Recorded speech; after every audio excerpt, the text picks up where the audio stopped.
Alright, today is Monday, August 17th, and this is a post-market review for today's activities. We will cover the closing analysis, the sectors analysis, the futures performance, the options market performance, and we will cover some important headlines that shape the day. Then we will cover the heat map analysis, and finally we will finish with the charts analysis and a look forward for the rest of the week. And here we go, the Dow Industrial Average closing in the red by a decline of 86.11 points or 0.31%. The Nasdaq is the outperformer this time around, closing in the green by 110.42 points or an increase of 1%. How about the S&P 500 closing in the green with 9.14 points or 0.27%. Not quite an all-time high, but very, very close. And shifting to the sector's performance, the gold medal goes to consumer cyclicals, and the silver goes to materials, the bronze goes to real estate. The decliners of the day led by financials, industrials, and utilities. What's going on in the futures market? Here's what's going on. Crude closing in the green. Lumber closing again in the green. Lumber no stop and sign. However, I released this tweet comparing the performance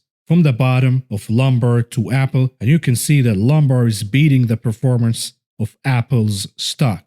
Furthermore, I heard from the media today and from traders who seldom trade options futures talking about the move in lumber. I have also read comments from Robinhood traders asking how to trade lumber because of course Robinhood doesn't have futures trading yet. I released this tweet and I said that I'm comfortable of calling a top in lumber right now. I'm going to go on a limb here and say we reached the top in lumber, because when you have this mania of now people paying attention to lumber as if it was the new tech stock, it is just a signal for a top, and you'll see an exodus from professional traders who've been trading lumber for years and years. They'll take some profits and leave the new entrants who are chasing the FOMO to take the bag of losses. And we see the move in metals closing in the green, and we see now the sync between copper and gold back again. That's why I told you to wait and not to make conclusion that we are shifting back to the traditional trade of gold increasing, copper decreasing, the inverse relation. And now you see that the inverse relation is out of the window. We're back again in sync. As gold goes up, so will copper. And we have an outperformance here in grains from oats. Oats up big today. And the decliners of the day are coca and orange juice. What about the gamblers market, the casino, the options market? We can see that the top place goes to Tesla. The chase and the mania of the stock split continue. Tesla was up big today, over 10%. We are talking about a company that is worth over $300 billion. So today's move alone added $30 billion to Tesla's valuation. Keep in mind that Tesla made $25 billion in revenue in the entire year of last year. So this is getting out of control now. The mania is becoming more crazy, but there is still a lot of room for it to go. Of course, the calls for Tesla 67%, outweighing the put options. And of course, Apple, the same story, 70% of the options traded today are for calls. And look at this name, Walmart. Walmart is reporting earnings this week, and the gamblers are betting, of course, on a breakout after earnings. 77% of the options traded were calls. A few notable names, you can see General Motors, 85% calls. General Motors closing in the green today, up big, over 7%. And of course, Barrick's Gold, we have heard the news from Warren Buffett, and traders are following Warren Buffett's footsteps, 75% calls versus puts. And here's a little mashups from traders. They are buying calls, 62.5% of Wells Fargo, even though Warren Buffett dumping Wells Fargo. And we see the continuation of chasing the bottom in Cisco and Intel. Cisco, 65.6% of the options traded were calls, and Intel, of course, 81.5%. Traders are betting that these names drop really big, so they should rebound big as well. But that didn't happen yet. Intel didn't rebound, and Cisco hasn't rebounded as well. And now, shifting to the headlines that shaped the day. We will start by politics right away because we have the Democratic convention today. We have a poll here indicating that the gap between Biden and Trump is shrinking. Matter of fact, Trump is closing the gap, and now they're only 4% apart. This is a very bad poll for the Democrats, and you can see here, this is the CNN poll. Here are the results. About 4% of Trump supporters last time around switched to Biden, and now after the choice of Kamala Harris, they switch back to Trump. This is the Kamala effect, of course. Very bad choice, and it could cost the Democrats the win this time around. I agree with Gunlash. He, of course, stuck his neck out and already made a prediction that Trump will be re-elected. I wouldn't go as far as Gunlash, but I lean toward that conclusion as well. And overnight, we had news about the Japanese economy shrinking this quarter by 27.8%, the biggest drop in record. We've seen the biggest drop in record in the UK, in Singapore, in the Philippines, in Colombia, and now Japan. The trend, or the negative trend rather, is apparent globally. Meanwhile, the mania in the stock market continues. Regardless of all the negative news, Goldman Sachs is now upping their S&P 500 target by 20%. And in other mania news, Tesla registrations are down in China. China is their biggest growth market, and they're seeing a drop in registration due to the competition. Understand that China did not invite Tesla to operate in China out of the goodness of their hearts. They subsidized their factory and helped them to start a business in China because they want to steal their technology and pass it on to Chinese competitors. And now we're seeing that Chinese competitors are starting to eat market share from Tesla in China. Meanwhile, the Tesla cult and the Elon cult continue to celebrate, continue to buy on blindfold, just autopilot buying of the stock regardless of the news. Here's another sign of the mania. Tesla now eclipses JP Morgan in valuation. Tesla, of course, last year made $25 billion in revenue. JP Morgan made $33 billion in revenue last quarter alone. Yet somehow Tesla surpassing the valuation of JP Morgan. And we have more news about the tension between the US and China. The United States is imposing more restrictions on Huawei. They can't buy chips now. They are adding more restrictions on the chips that US manufacturers and global manufacturers can pass on to Huawei. Question is, when will the Chinese respond? And shifting to the heat map analysis, here we go. Right away, your eyes are drawn to financials. Financials underperformed today, of course, out of the Buffett call yesterday. It was interpreted as a negative move in banks, in financial sectors in general, reducing his stake in Wells Fargo, dumping Goldman Sachs, and dumping JP Morgan altogether. That was interpreted as a bad call against, or a negative call against the financial sector by Warren Buffett. Of course, yesterday I told you that Buffett is keeping Bank of America. He is not betting against the banks. He is shifting all of his bank's holdings into Bank of America. He's settling down on one name. And here is a tweet I released explaining and elaborating, of course, on yesterday when I clarified that Buffett is buying Bank of America because they have a safer dividend compared to JP Morgan. But I did not give you the reason why. Here is the reason. The SET1, which is a capital reserve requirement from the Fed after each stress test. You can see that Bank of America has more cushion, unlike JP Morgan, and that in itself makes the dividend safer. And of course, when you combine that by the fact that Bank of America has more cash in hand versus JP Morgan, now it makes sense why Buffett is settling with Bank of America. Now, looking at the heat map, notice that the names that are outperforming today, there's a theme here with gamblers betting on names prior to earnings.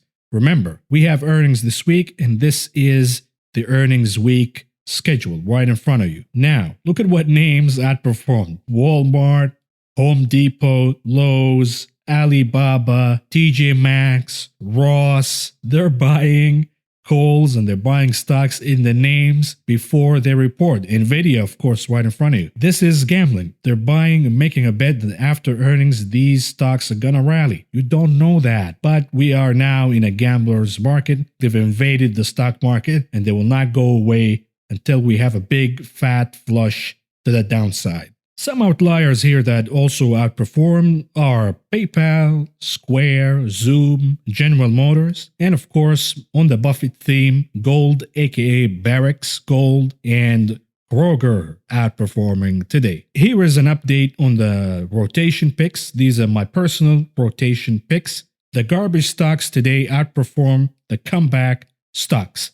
It was a tech theme today, although certain names, as you can see, General Motors and TG Maxx, are outperforming in the comeback stocks, and that's of course due to the gambling crowd betting before earnings. But we will do this every day and every week to track the rotation and to figure out whether the rotation is for real and sustainable or not. This is a very important exercise. Notice that some of the names like Royal Caribbean, for example, there is a reason why I picked Royal Caribbean. Norwegian was down big today. So did Carnival, but Royal Caribbean outperformed, and I'm only picking the best name in the cruises, which is Royal Caribbean. Of course, this is the best among the worst, because the entire cruises industry is not doing so well, and the pain will last for years to come. But if you must make a pick, Royal Caribbean is the one. And shifting to the charts analysis, here we go. We're starting with Tesla chart. Tesla made all-time high today, and it's very significant technical wise. Here is a look at the daily chart, and I released this tweet, of course, saying that we could see a double top phenomenon just like we have seen before during the January-February double top. But what do you know? Tesla surpassed the top that it made during July of this year. And if we go to the 15 minutes chart, we can see a better look of the knock-knock formation. You see it right here. Here is the line of the top from July. You knock once, you knock twice, third time, a fourth time. You gather energy, and you have this wedge type of look grinding up. And what do you know? You break through it and you rally. This is exactly what Tesla did. And now, what is the next stop? Of course, everybody wants to know, where is the next stop for Tesla? Here is a wild guess from myself. I released this tweet saying that Tesla traders and certainly Elon Musk will be very happy if the stock after the split settles down at $420. To reach that, the bulls have to rally Tesla all the way to $2,100. That, of course, coincide with, let's take a look here.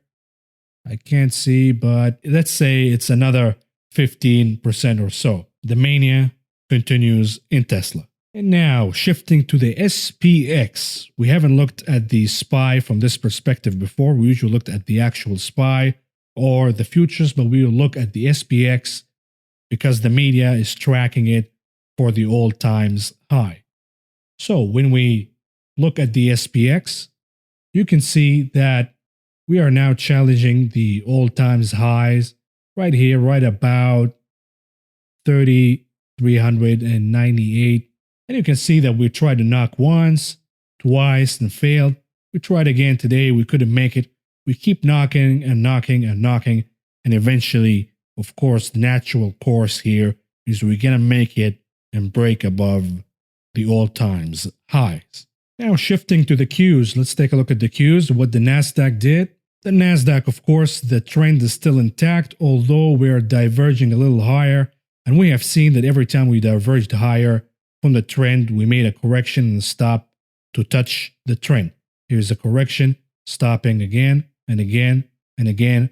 If we diverge a little higher, you bet that we're going to come back and touch the trend line. Now, let's shift to the dollar index, see what the dollar did today. And here we go. Again, this is a very, very bearish look because the bulls said that we are finding a footing here and then we will rally in the dollar index.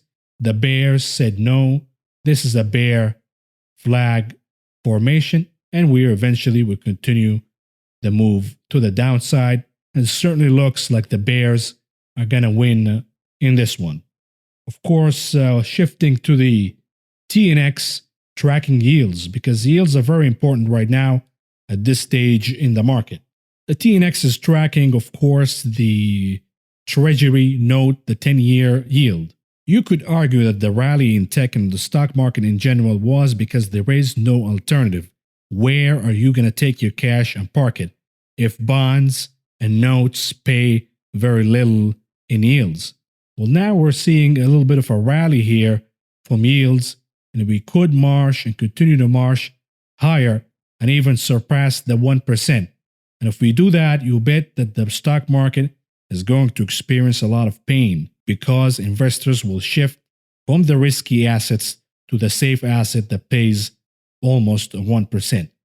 We know that the 30-year auction bombed, and when an auction bombs, of course, it is a signal that investors and bond buyers are looking for higher yields.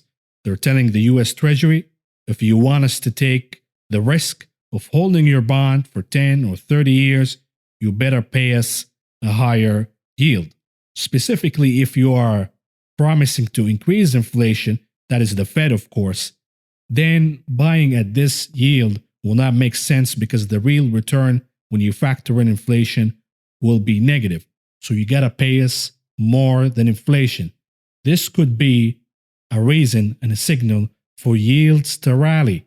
And if yields rally, like I said, you will see a shift from the stock market, from the risky assets to the safer ones. So keep your eyes on the TNX. And now let's shift to the futures, the S&P futures. You see the consolidation boxes that we've drawn here. The theme or the formation goes as the following. Let me find a blank space here in the chart to illustrate it for you. This is a formation that goes a breakdown from a significant level, and then you see a double bottom, and then you see an impulsive move to the upside. It's kind of with a Nike switch with a W, or the Nike swoosh rather with a W. I don't know what you want to call this formation. Use your clever mind to come up with a name, but this is the formation that we are looking for. I have seen this formation many times in the market, and it always ends in this: a breakdown and a correction. It's a very negative formation, even though the mania right at this level is very severe and significant. So let's see what we have here in the charts. We have the same formation, the breakdown, the double top, and the swoosh continues. We've seen this before. Right here during May, we broke down, we made the double bottom, the swoosh, and then the big correction. We did that again during the big correction in February. Here it is, the breakdown, double bottom, the swoosh, and then the breakdown right away. We can go back in history and see more of this pattern. Of course, the most famous one is right here during the 2018 correction. You can see the breakdown. Here is the double bottom and the swoosh. And what do you know? The correction followed. Very negative formation. So again, when I look at the futures chart right here, I don't see that this movie, whether we go to all-time highs or not, it doesn't matter, because at the end of the day, if you repeat history and if you follow history, this formation will end the same way: the double bottom and the swoosh, and then the breakdown. I am not positive on the SPY right now. I think we could pass certainly all-time highs, but then we will have a correction sooner or later. So time your trades accordingly and keep that formation, the negative formation that we have seen before, in mind and in calculation when you make your moves in the stock market. And to conclude, let's take a look at what we have for earnings tomorrow. We do have Walmart and Home Depot. And of course, keep in mind that the Home Depot and Lowe's trade side to side. They trade together. And if we see a drop in Home Depot, Lowe's will drop as well. Now, this is not a guaranteed thing, but I've noticed this theme with Home Depot and Lowe's earnings last few quarters. Whatever the move in Home Depot is, Lowe's will do the opposite when its earnings are released. Meaning, let's say that we wake up tomorrow and Home Depot is down and so is lows. Whatever the earnings are, beats, misses, it doesn't matter. They move down, Lowe's takes a hit as well, and then the next day Lowe's reports earnings and it rallies regardless. So if you see Home Depot down and Lowe's down, it is worth a shot to buy a call in Lowe's and bet that Lowe's will rally after earnings. Likewise, if you see both of them rally, you can take a shot by buying a put in Lowe's, making a bet that Lowe's will drop after earnings. Again, not a guaranteed. This is a wild shot, but I've seen it before, and I do this trade every time we have a Home Depot versus Lowe's earnings. Again, remember, this is a wild shot. This is a gamble, not a guaranteed. So do a small shot and see what happens. But of course, Walmart and Home Depot will set the theme for the rest of the retail trades and the retail earnings that we have for the rest of the week. We also are in all-time high watch on the SPY. We're waiting and waiting and waiting for the day when the SPY finally is going to break through all-time highs and close above it. That could happen imminently this week, but if we continue to just wait and we fail to do it, the opposite effect will happen and we will flush down. So again, we failed to do it last week. Today we failed again. If we fail tomorrow and Wednesday, this is not going to be a very good look for the SPY, and the opposite move will happen. So keep your eyes open and watch what's going on with the SPY. We're also tracking the rotation game. We want to see if the rotation is sustainable or not. Today, again, was a poke or a hole in that rotation game theory. We've seen that tech outperformed the comeback stocks today, but that could change. Of course, we were waiting for a drop in the comeback stocks because they've rallied really high the last 2 weeks. So we're looking for opportunities. You see, of course, American Express down about 5% when you factor in the drop of today and last week. That would make an opportunity. But before I jump the gun and buy American Express or any of the names in the comeback stocks, I want to see a sustainable move in the rotation. We need to see the rotation stocks outperforming tech starting tomorrow or Wednesday at the latest. If you found the information presented in this video helpful, please subscribe, press the like button, the notification button, and follow me on social media.